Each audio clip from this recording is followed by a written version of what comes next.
Bo Schembechler and Jim Brandstatter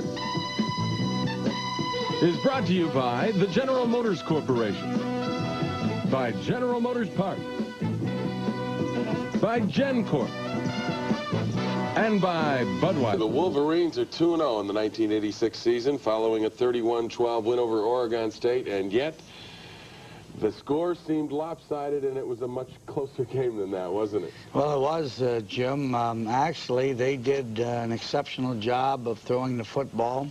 They decided they weren't going to attempt to run at all on us, and had an extremely effective short passing game that controlled the ball a lot and got them enough scores and close enough to the goal line to make it scary. You knew that they were going to throw. Did you realize how much? A grand total of 64 times. Did you realize you'd see it that often? Well, not quite that often, although I predicted before the game that they wouldn't run the football more than 12 times. And they really, actually, if you took the sacks away, which they listed as runs, ran the ball from scrimmage 9 times. And 2 of those were quarterback sneaks, right? Right, 2 were sneaks. Opening the game, again, you had to be thinking to yourself, what are we doing here? We got a team that's throwing the ball over the ballpark and, more importantly, controlling the ball against your defense. Well, you know, we've been hurting a little bit defensively and struggling a little bit. We don't deny that, but as you can see here, they used the shotgun. They had usually 3 receivers out, played with 1 back in the backfield, and dinked the ball a lot. They completed 39 passes, which is an awful lot. And people complain about getting pressure on the quarterback, but in this kind of pass offense, that's tough. Well, you'd have to. Here we got pressure on him, and they threw a shovel pass right to Brent White, but he wasn't quite ready for it. They went down in and got and kicked the field goal. Actually took the lead 3-0, which indicated to me that they were going to be a pretty tough team to deal with. We come back right away and scored, I believe, in 6 plays. Here we throw out to John Colasar out on the flank, and he goes down into Oregon State territory. And we run off tackle. I'd like to get our running game going a little bit better than it has. Jamie played a fine game, and I think he ran for 140 yards, but we've got to get more rushing yardage. We've got to do a better job up front there.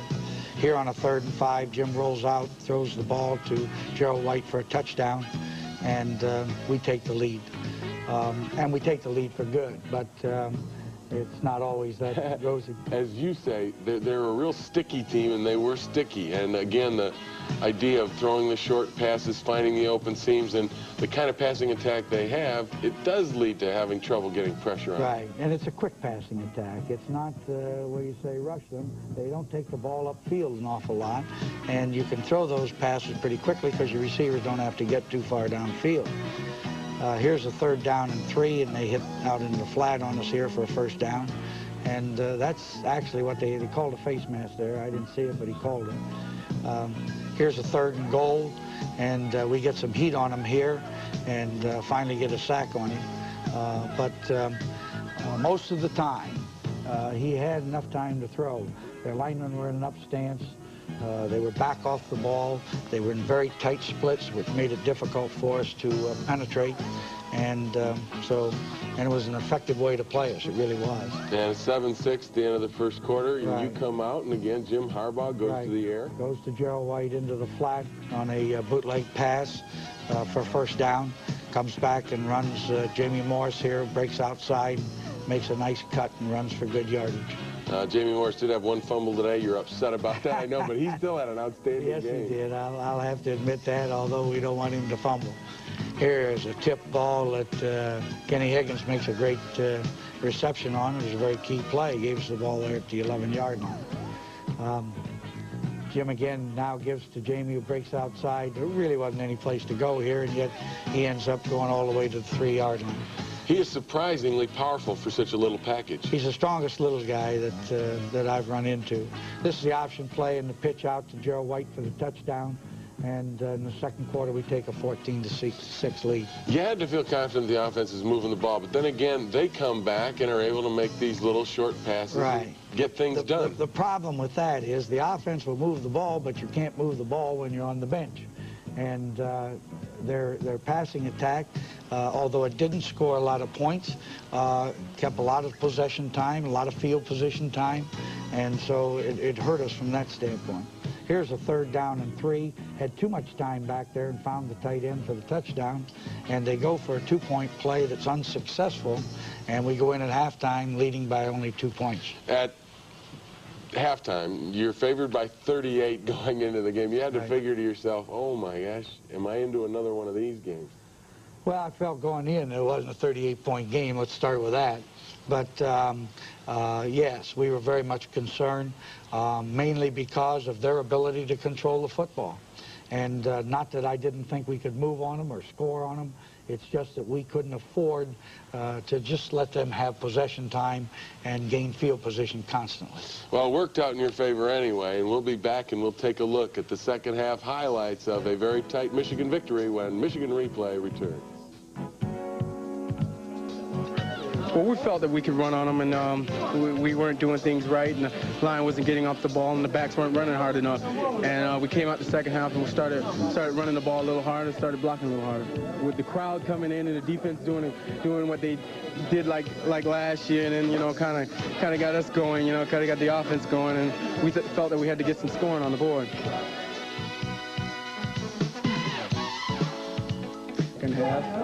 It was good in the first 2 quarters, but I would say it was much stronger in the second half.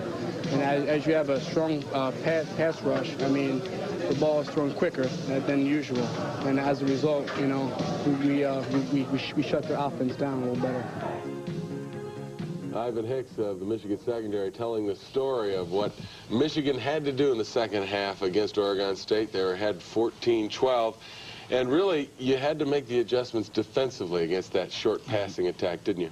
Yes, and the first few possessions, we did a good job, forced them to kick and played better football, but we fouled up a little bit on offense, too. It seemed like defensively you did have them figured out there. What was done?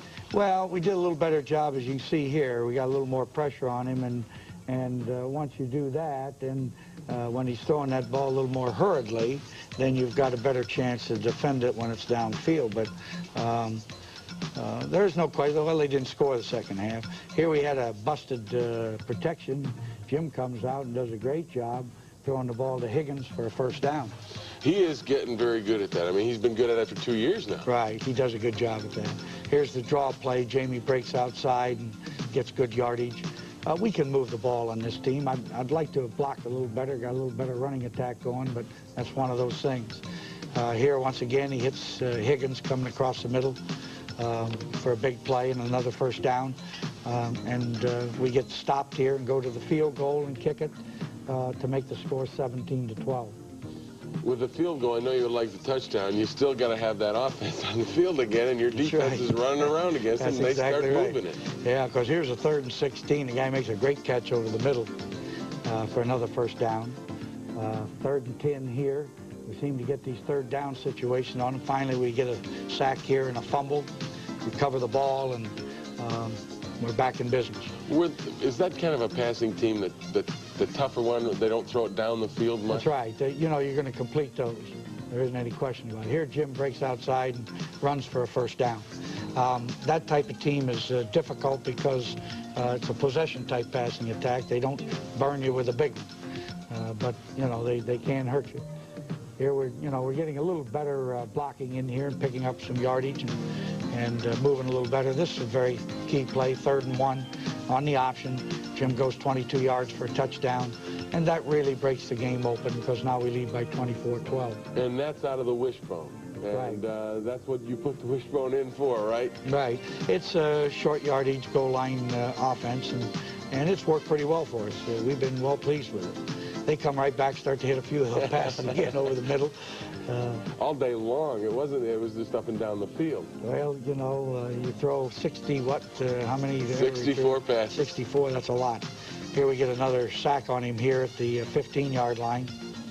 And they get the ball down here on 3rd and goal, throw out here quickly on a ball that's tipped, and it's a 4th down situation. At this particular point in the game, they decided to go for it and, of course, didn't make it. And we took over, did not get the 1st down, forced a punt, Monty Robbins really nails one, and it goes for about 68 yards all the way to their own 25-yard line. And that's a key play because it gives you field position, really turns it around. No question about it. It was a key play. That punt helped a lot. So they come right back, start throwing over the middle again. This is the pass that Ivan Hicks knocked down that he was talking about. And we're playing a little bit better defense. Here in the fourth period, Jim goes back to pass, goes over here, throws to Greg McMurtry, who makes a spectacular catch. His first reception as a Wolverine. And we're on the move here a little bit again. Comes back to pass again. Protection's good. Goes over the middle here to Johnny Colasar, breaks the tackle, and goes in for the touchdown to make it 31-12. 31-12 the final. Now it's time for the Budweiser play of the game. This is a key play because on 3rd down and 1, we had to have the first down. Jim goes 22 yards to make it 24-12. And when it's 24-12 with the type of offenses they're using, I think we were in command. So with the victory over Oregon State, you're 2-0. You got to feel awfully good about that. But I know also the way you coach and the way you approach the game that you also think there's a lot of work to do. Well, I think, you know, every coach sees more of the faults of a game than he does the positive things. We have got to get better in all phases of the game. I don't think we played as well offensively because we made too many mistakes. Our defense, once again, was on the field too much. Allowed too much possession time. They've been hurt physically. They've lost 4 or 5 top kids now, and that's hurt the defense some.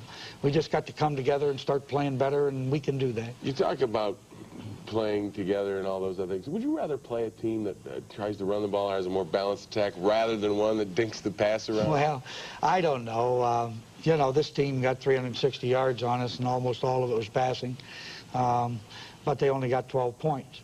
But the thing that bothers me more than anything else is not the points. It's the fact that they move the ball effectively and they eat up the clock. And if we make a mistake offensively and we don't score, we don't get the ball back quickly enough. And that worries me because, you know, like last year when the defense went in 3 plays and they're out, and we take the ball back again. And that's a little frustrating. We can't expect that this year, but we can play better defense, and we will. As you said to me prior to the show, it's tough out there. It's not easy anymore, is it? No, it isn't. I mean, somebody comes in as a 38-point underdog, and they're not a 38-point underdog, no, is it? Not really. I knew going in that defensively they were the type of team that would hit you, and they were strong up front, and they played good enough defense, forced us into some mistakes, and then did a great job with this quarterback possessing the football on us. Used to be fun coaching, right? Yeah, well, it's always fun when you win. There's nothing wrong with that win at all, Jim. It's just that we've got to be playing better, and particularly defensively. Our team knows that. They're going to try hard, and they will get better. But, you know, last year we were fortunate. We didn't have any key injuries that hurt us. Here we've been in 2 ball games, and we're playing without 6, 8 guys that could really help us. We'll talk about that later. But in here, we got a team that's throwing the ball over the ballpark and, more importantly, controlling the ball against your defense. Well, you know, we've been hurting a little bit defensively and struggling a little bit. We don't deny that. But as you can see here, they used the shotgun.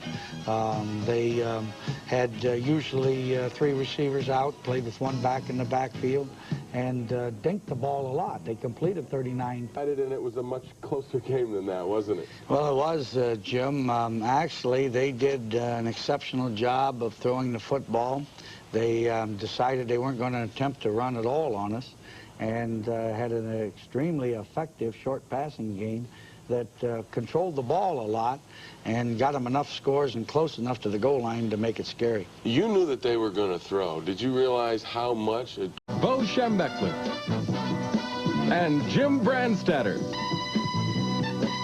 is brought to you by the General Motors Corporation, by General Motors Parts,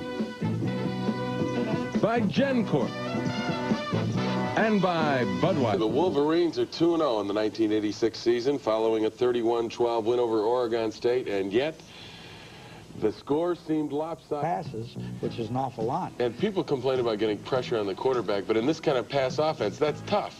Well, you'd have to. Here we got pressure on him, and they threw a shovel pass right to Brent White, but he wasn't quite ready for it. They went down in and got and kicked the field goal. Actually, took the lead 3-0, which indicated to me that they were going to be a pretty tough team to deal with. Grand total of 64 times. Did you realize you'd see it that often? Not quite that often, although I predicted before the game that they wouldn't run the football more than 12 times. And they really, actually, if you took the sacks away, which they listed as runs, ran the ball from scrimmage 9 times. And 2 of those were quarterback sneaks, right? Right, 2 were sneaks. Opening the game, again, you had to be thinking to yourself, what do we do?